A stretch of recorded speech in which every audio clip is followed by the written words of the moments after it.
38. 그리스도께서 받은 시험. 1874년 7월 28일자 리뷰 앤드 헤럴드지에 게재됨. 그리스도께서 황막한 광야에 계시면서 사단의 유혹을 이기실 때에는 아담이 에덴 동산에서 유혹을 받을 때처럼 유리한 입장이 아니었다. 하나님의 아들께서는 자신을 낮추셔서 인류가 에덴 동산을 떠나 4000년 동안 유리방황하며 본래의 순결과 정직에서 떠난 그 인성을 친히 쓰셨다. 죄는 여러 세대를 통해서 인류에게 무서운 형적을 남겨놓았으며 신체적, 정신적 및 도덕적인 타락이 전 인류 세계에 편만하게 되었다. 아담이 에덴 동산에서 마귀의 유혹을 받을 때에 그는 죄에 오염되지 않은 상태에 있었다. 그의 모든 생리기관과 기능들은 알맞게 개발되어 있었으며 잘 조화되고 균형을 이루고 있었다. 시험의 광야에 계신 그리스도께서는 아담이 실패한 그 경험을 견디시기 위하여 아담의 위치에 서 계셨다. 여기서 그리스도께서는 아담이 에덴 본향의 빛을 등진 지 4000년이 된 그때에 죄인들을 대신하여 시험을 이기셨다. 하나님의 면전에서 분리된 인류는 계속되는 세대마다 하나님에게서 멀리 떠나 아담이 에덴에서 소유했던 본래의 순결과 지혜와 지식에서 현격하게 이탈되었다.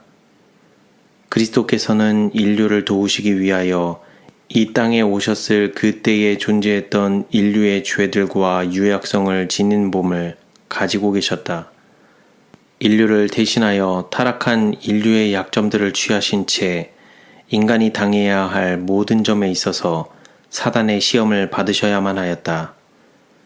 아담은 자기 마음에 원하는 모든 것들로 둘러싸여 있었다. 또한 모든 욕구는 충족되었다. 영광스러운 에덴 동산에는 죄가 없었으며 퇴화의 흔적조차 없었다. 하나님의 천사들은 거룩한 한 쌍의 인간과 더불어 자유스럽고 애정이 어린 분위기에서 대화를 나누었다.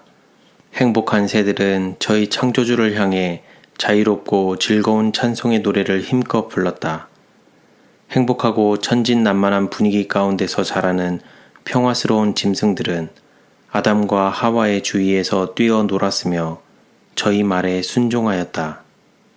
아담은 완전한 인격을 갖추고 있었으며 창조주의 작품 중에서도 가장 고귀한 존재였다. 그는 하나님의 형상을 가지고 있었으나 천사들보다는 조금 못하였다. 둘째 아담으로서의 그리스도. 둘째 아담으로서 그리스도께서 사단과 대결하시기 위하여 혈혈단신으로 음침한 광야로 들어가신 것은 얼마나 놀라운 대조인가. 타락한 이래로 그리스도께서 이 지상에 나타나신 그때까지 인류는 점점 그 몸집과 체력에 있어서 쇠퇴하였으며 도덕적 가치의 저울이 점점 밑으로 기울어지게 되었다. 타락한 인류를 향상시키기 위하여 그리스도께서는 인류가 처하여 있던 그 위치에 이르러야만 하였다. 주님께서는 인성을 쓰셨으며 인간의 유약성과 타락한 상태를 취하셨다. 죄를 알지 못하시는 주님께서 우리를 위하여 죄가 되셨다. 인간적인 피해의 가장 깊은 맛을 맛보시기 위하여 당신 스스로 굴욕을 당하심으로 인간에게 이를 자격을 얻으셨고 인간을 죄 가운데 빠지게 한 타락의 상태에서 건질 수 있게 되셨다. 만물이 인하고 만물이 말미암은 자에게는 많은 아들을 이끌어 영광에 들어가게 하시는 일에 저희 구원의 주를 고난으로 말미암아 온전케 하심이 합당하도다. 우리에게 있는 대제사장은 우리 연약함을 체휼하지 아니하는 자가 아니요 모든 일에 우리와 한결같이 시험을 받은 자로 돼 죄는 없으시니라. 사단은 그가 처음으로 배도한 이래로 하나님의 정부와 전쟁을 하여 왔다. 에덴 동산에서 아담과 하와를 유혹하여 세상에 죄를 이끌어들인 교활한 원수의 성공은 그 자신을 하늘 천사들 앞에서 거만하게 자랑하도록 만들었으며 그리스도께서 인성을 취하시고 나타나실 때에 자기보다 약하게 되실 것이므로 자기의 능력으로 능히 주님을 이길 수 있으리라고 생각하였다.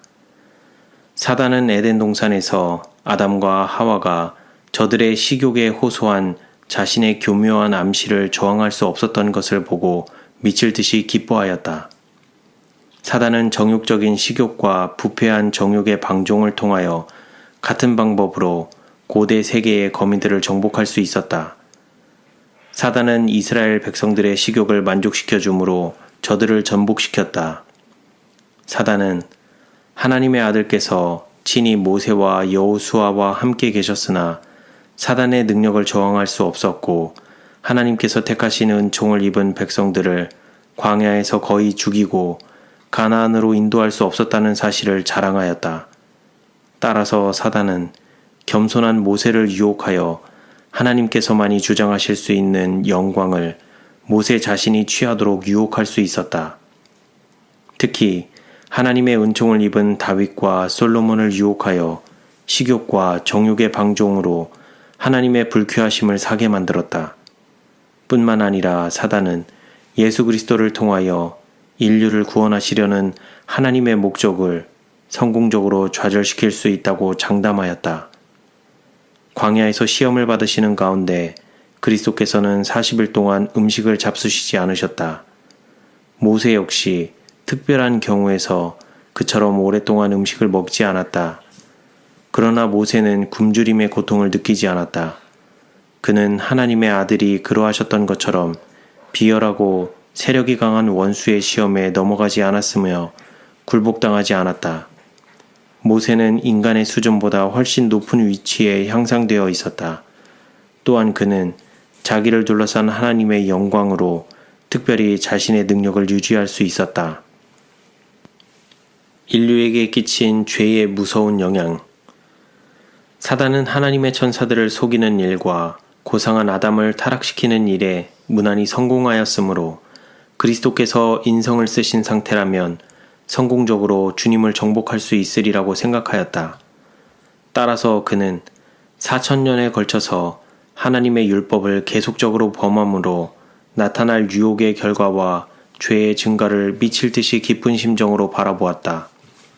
사단은 우리 인류의 시조가 멸망하도록 이를 꾀하였으며 이 세상에 죄와 사망을 끌어들였고 모든 시대, 모든 나라, 모든 계급의 허다한 인간들을 멸망의 길로 인도하였다. 사단은 인간의 죄악이 하나님의 진노를 사서 불, 물, 지진, 칼, 기근, 연병으로 멸망을 당하기까지 자신의 악한 권세로 모든 도시들과 국가들을 지배하였다. 사단은 그의 교활하고 끈질긴 노력으로 인간의 식욕을 지배하였으며 가공할 정도로 정욕을 자극하고 증가시켜 인간에게 주셨던 하나님의 형상을 흉하게 만들었으며 거의 흔적을 찾아볼 수 없을 정도로 말살해버렸다. 인간의 신체적, 도덕적 존엄성은 크게 훼손되어 에덴 동산에 있었던 아담의 고귀한 품성과 고상하고 완전한 형태를 닮은 모습을 거의 찾아볼 수 없게 되었다. 그리스도의 초림 시에 사단은 인간을 본래의 고상한 순결성에서 타락시켜 정금의 찬란한 빛을 죄로 흐리게 만들었다. 사단은 에덴 동산에서 지구의 주권자가 되도록 창조된 인간을 죄의 저주 밑에서 신음하는 이 지상의 노예의 신세로 변형케 만들었다. 하나님께서 거룩한 아담에게 두루마기처럼 입히셨던 영광의 빛으로 된 옷은 그가 범죄한 후로 벗겨지고 말았다. 하나님의 영광의 빛은 불순종과 죄를 덮어줄 수 없다. 아담의 후손들에게 주어진 분깃은 건강과 풍성한 축복 대신에 곤궁함과 질병과 온갖 형태의 고통뿐이었다. 사단은 자신의 매혹적인 세력을 통하여 인간이 허망한 철학으로 거룩한 계시와 하나님의 존재를 의심하게 만들었으며 마침내는 불신하도록 유인하였다. 또한 사단은 허다한 인간의 생애를 흑암으로 이끌어 하나님의 율법을 범하도록 유인하는 데 크게 성공하였으므로 극악무도한 승리의 쾌감으로 도덕적으로 추하여진 세상과 죄를 보복하시는 하나님의 진노에 노출된 인간을 널리 바라볼 수 있었다. 그러나 인류를 기만하는 사단의 가장 성공적인 음모는 자신을 인간의 친구로서 혹은 인간에게 혜택을 베푸는 자로 나타내어 자신의 근본적인 목적과 참된 근성을 은폐하는 것이었다. 그는 배도한 원수가 없다는 유쾌한 우화를 꾸며 인간에게 아첨하고 저들이 경계해야 할 무서운 원수는 없고 마귀의 실체가 존재한다는 것은 전혀 꾸며낸 이야기인 것처럼 인간을 기롱하고 있다. 사단은 자기의 존재를 은폐함으로 허다한 인류를 자신의 지배 밑으로 끌어들이고 있다. 사단은 그리스도를 속이려고 노력했던 것처럼 자기 자신이 마치 인류를 위하여 선한 사업을 하는 하늘의 천사처럼 인간을 기만하고 있다. 대다수의 인간들은 죄로 말미암아 눈이 몹시 어두워져 사단의 계략들을 식별할 수 없으며 사단이 인간의 영원한 멸망을 위해서 활동하고 있건만 인간은 그를 마치 하늘의 천사처럼 떠받들고 있다.